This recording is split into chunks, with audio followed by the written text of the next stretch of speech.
Good morning, everyone. Happy Sunday. It's actually the afternoon now. Um, I wanted to get on here for just a couple of minutes. I've been posting a lot of content recently in reference to anti-psychiatry.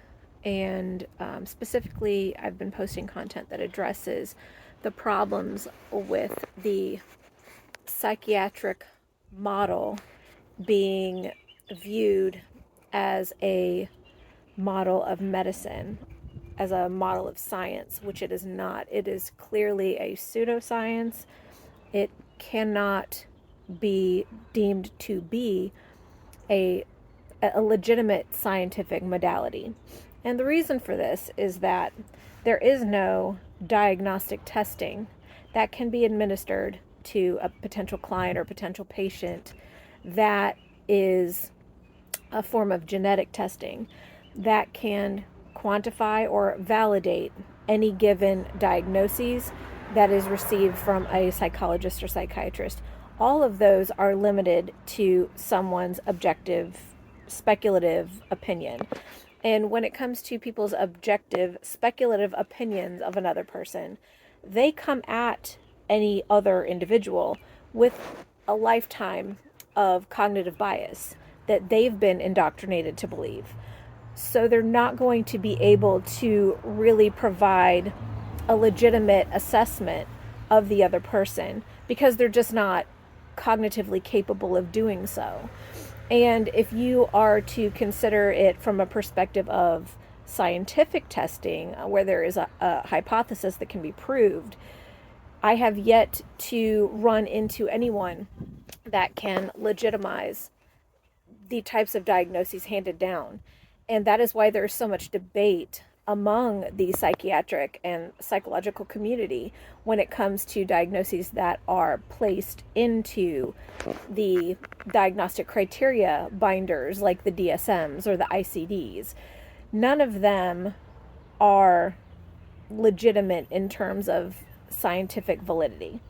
So when you're dealing with people that have a level of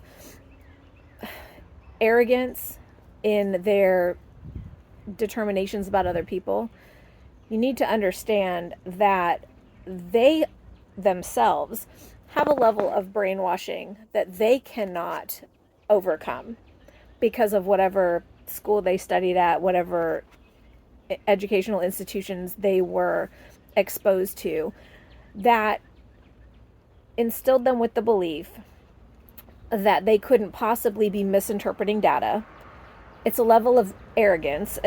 I don't even want to call it necessarily narcissism, because you would think somebody with the capacity to get through several years of college with a degree in psychology or psychiatry would have the ability to introspect, would have the ability to be able to question whether or not their assessments were accurate or valid.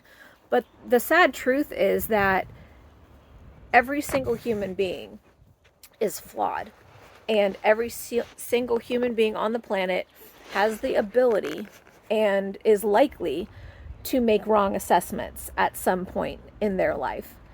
When those assessments devastate other people or place other people in harm's way, there is a culpability that that person is then responsible for. Whether or not they pay that through legal proceedings, whether or not they're, sued as a result of what they've done, that's not really the point. The point is that if you enable people to continue to do those things, it doesn't harm just one single individual or one single family unit.